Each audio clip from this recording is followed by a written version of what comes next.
Hola amigos, vamos a seguir explicándoos cosas sobre diagnosis.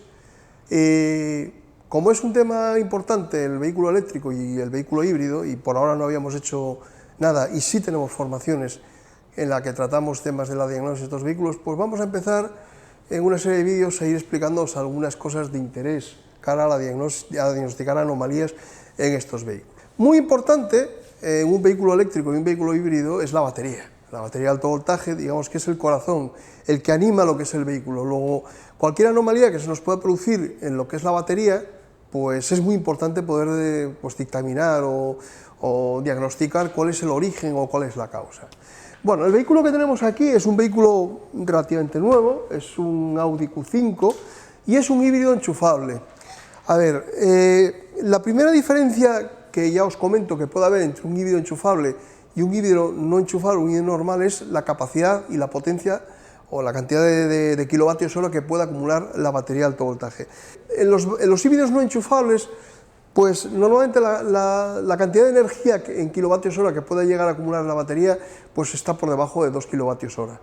Sin embargo, en un híbrido enchufable, pues estaríamos con capacidades superiores, capacidades pues del orden de 10, 15, 20 kilovatios hora, que vienen a ser casi la mitad de lo que tendríamos en un vehículo eléctrico. Un vehículo eléctrico iríamos a valores cercanos a los 40 kilovatios hora, pero bueno, en un híbrido enchufable, ya que tenemos máquina térmica que puede propulsar el vehículo, pues la batería es un poquito más pequeña que la de un eléctrico puro, y por supuesto más grande que la de un híbrido que no es enchufable. ¿Qué parámetros? Voy a empezar hablando de qué parámetros podemos obtener con un equipo de diagnosis conectándonos al vehículo y pueden ser de interés a la hora de hacer una diagnosis de cómo está en ese estado de batería. Bueno, pues aquí he cogido algunos parámetros. Aquí tengo la capacidad nominal. Me está diciendo que tengo una capacidad nominal de 37 amperios hora. ¿Qué me dice esos 37 amperios hora? Pues mirad, si multiplicáis la capacidad nominal en amperios hora por el voltaje de la batería de alto voltaje, os salen los kilovatios horas acumulados. Esta batería pues tiene una tensión de trabajo de unos 370 voltios.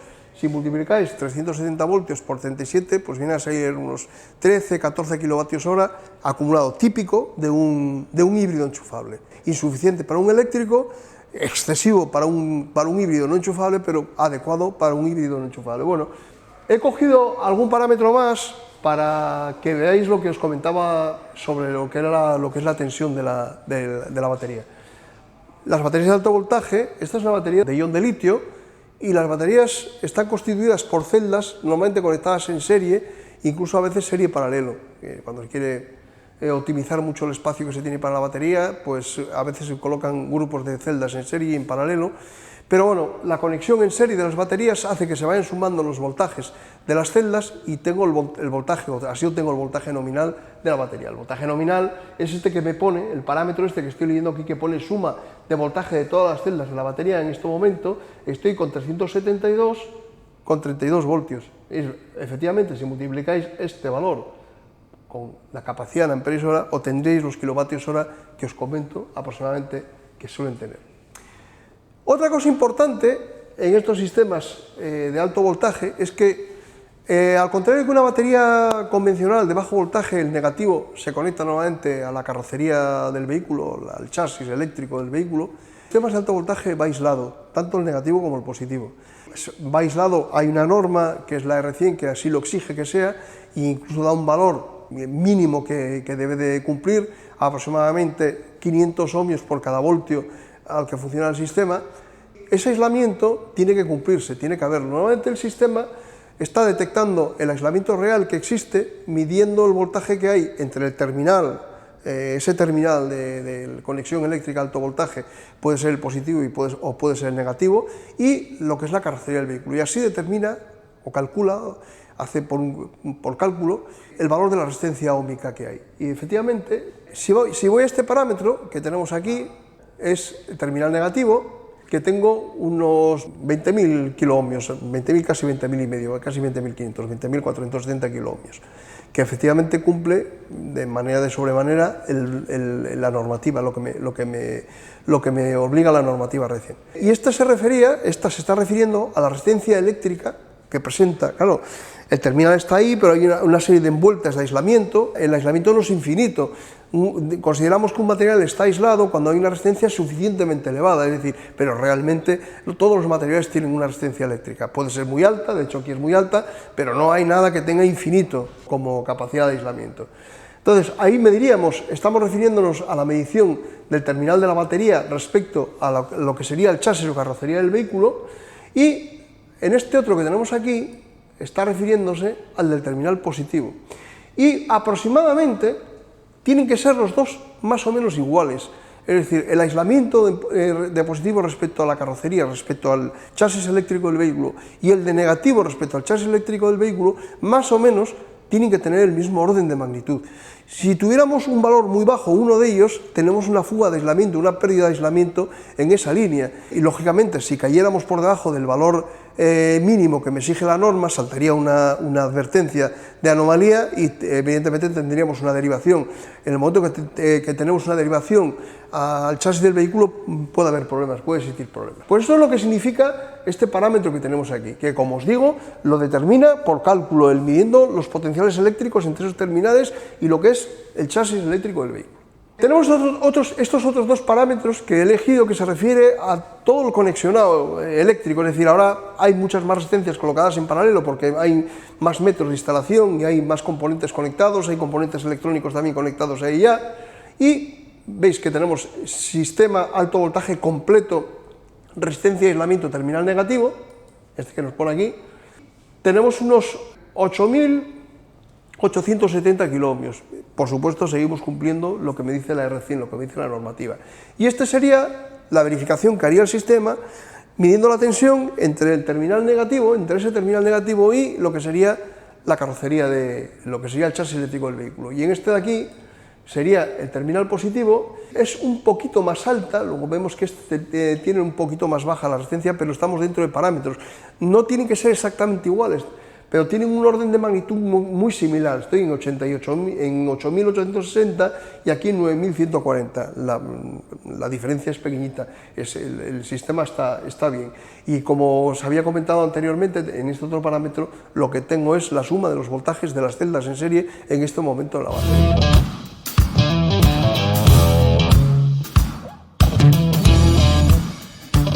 En la captura que antes veíamos, en la que aparecía el voltaje total o global de la batería, ponía suma de voltaje de todas las celdas de la batería, veíamos que aparecía un voltaje. Ya os comenté que la batería en realidad estaba formada por una serie de celdas, que en este caso son celdas de ion de litio, conectadas en serie.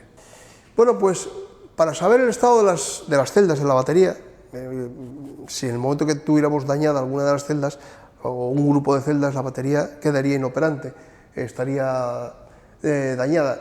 Es muy importante ver en parámetros en tiempo real pues el valor de los voltajes de esas celdas. El voltaje que vamos a medir en esas celdas pues va a variar con el estado de carga de las baterías de las celdas. Lógicamente, con la batería muy cargada nos aproximaremos a 4 voltios y con la batería muy descargada bajaríamos de 3,2 voltios. Por debajo de 3 voltios la celda está dañada, no deberíamos nunca de quedar en 3 voltios, por lo general son irrecuperables cuando quedamos en voltajes de ese valor. Entonces, aquí ahora, pues si os fijáis en los parámetros que tengo capturados en tiempo real, tengo pues voltaje celda de la batería y me vienen numeradas las baterías, ¿veis? Son 104 celdas. Y vamos viendo, bueno, que aproximadamente su valor es el mismo en todas, 357, 358, 357, 357, 358. Eso me indica que más o menos todas las celdas tienen un comportamiento similar, están en buen estado. Si alguna se me desplomara del voltaje abajo, pues esa celda lógicamente estaría dañada. Pues lo que vemos con este parámetro es el estado de la tensión individual de cada una de las celdas, que como os digo, más o menos, sabiendo que es una batería de ion de litio, pues tenemos que andar en esos valores que os he comentado. Una particularidad que tenemos con esta evolución del software de este equipo es que tenemos una función que es esta, de forma que yo, pulsando aquí, como he hecho ahora, me empieza a grabar los valores que tengo en las celdas de la batería y estará grabándolas durante un cierto tiempo. Es decir, yo podría estar haciendo pruebas ahora con el vehículo y estaría grabándome. Aquí vemos el tiempo que va transcurriendo de grabación.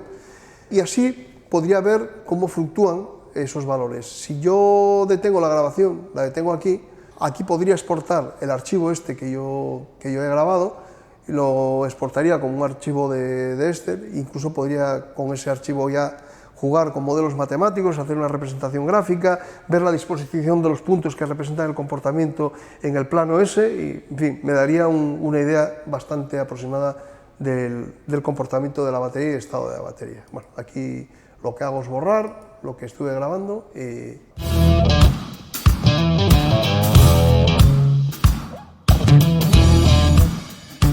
Más parámetros que nos van a ayudar a diagnosticar el estado de esta batería y cómo está funcionando todo esto.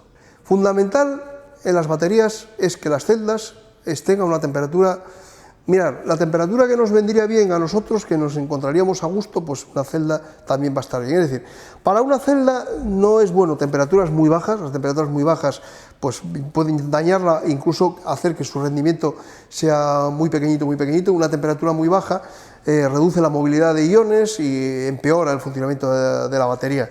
Y tras temperaturas muy altas también llegan a dañar la batería, llegan a favorecer reacciones internas en el interior de la batería, provocar fenómenos de autodescarga, incluso dañarse la batería. Las baterías entonces normalmente llevan algún dispositivo para su refrigeración. Explicaremos ya en otros vídeos qué sistemas de refrigeración se emplean para las baterías.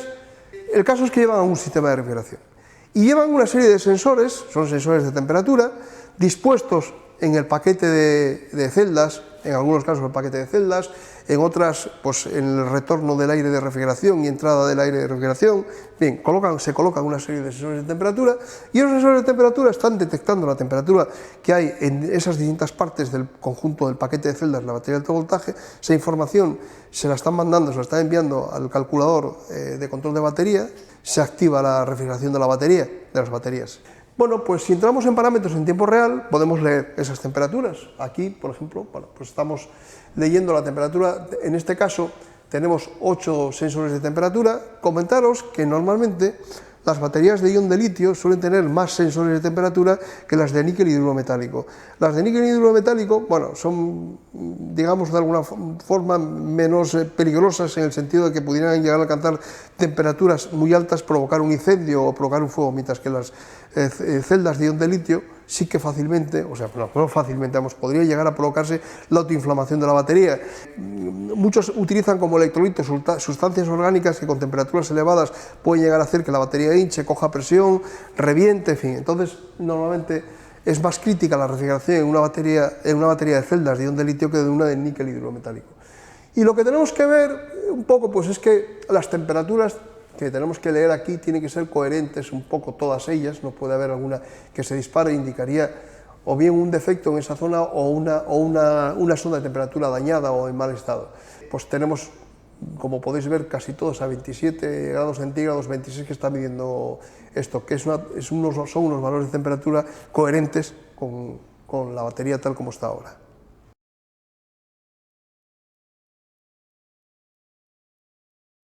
Más parámetros que nos van a indicar cosas sobre el estado de la batería. Mirad, estos parámetros que he elegido ahora poner rendimiento de la batería se está refiriendo a los grupos de celdas, a las celdas, esas celdas que tenía, a esas 104 celdas. Y aquí me va dando el porcentaje de carga que tengo en estos momentos referida a la capacidad nominal. Bueno, ya llevamos un rato con el sistema conectado sin recargar, habíamos empezado a un 24%, una cosa así, y ya estamos pues, bastante para abajo. ¿Qué es lo que tenemos que ver? Bueno, en principio, el estado de carga total de la batería es un valor promedio de los valores que tengo en las distintas celdas. Ya veis que aproximadamente todas andan alrededor del 20%, ¿lo veis? Algunas estaban al 19%, pero bueno, eso es totalmente normal, algunas al 21%. Lo que tengo que ver aquí, lo que tiene que ocurrir es que, lo que no puede ocurrir es que tenga una, por ejemplo, el 20 o el 21% y otra la tenga pues, a un 5 o a un 6%, o si queréis a la mitad, a un 10%. Eso indica que esa celda está muy envejecida, esa celda no admite o no es capaz de coger la misma cantidad de carga eléctrica que coge las otras. Como todas van en serie, al final la cantidad de energía acumulada en la batería y la cantidad de energía que puede entregar la batería queda condicionada a esa celda o ese grupo de celdas que tengo en mal estado. Por eso aquí lo que tengo que ver más o menos es que todas estén igual de cargadas o igual de descargadas, o sea, que tengan un valor de carga aproximadamente similar.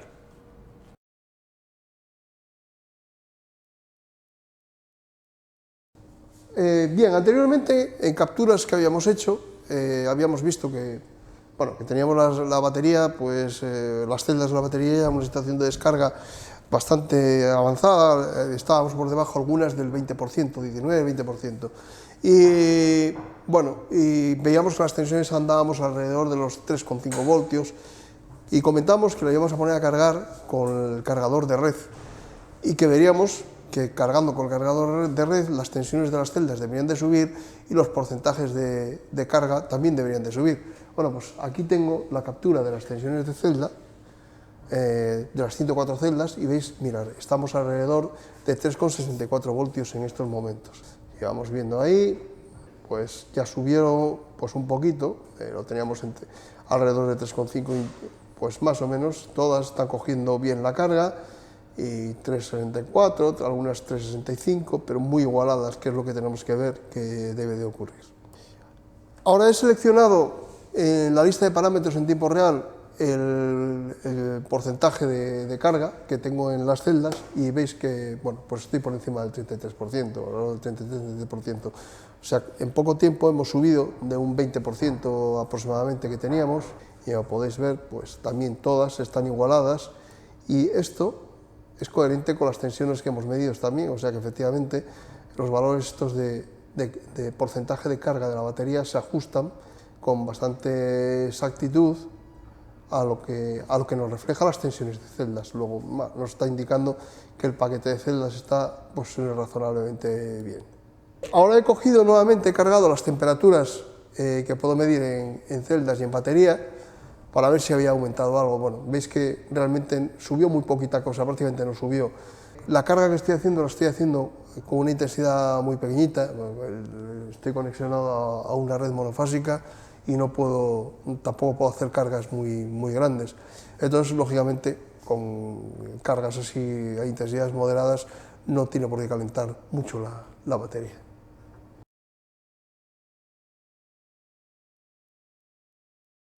Bueno, otro parámetro que me puede indicar perfectamente si la batería está en carga o en descarga es la medida de la intensidad de corriente. Cuando la batería está en descarga, la intensidad de corriente me sale con signo menos, indica que la corriente está saliendo de la batería hacia el exterior, y cuando está en el proceso de carga sale como valores positivos. Entonces ahora estoy viendo aquí los valores positivos de carga de la batería que estoy consiguiendo a través del cargador de red del vehículo. Bueno, pues es otra indicación más que me está indicando que efectivamente la batería está cargando. Y veis que son intensidades de corriente bajitas, o sea, es un valor de carga muy moderado. O sea, vamos a ver, recuperar la batería completamente tardaría un poco de tiempo. Súmate a la élite de las reparaciones del futuro potenciando tus conocimientos con MIAC. Contáctanos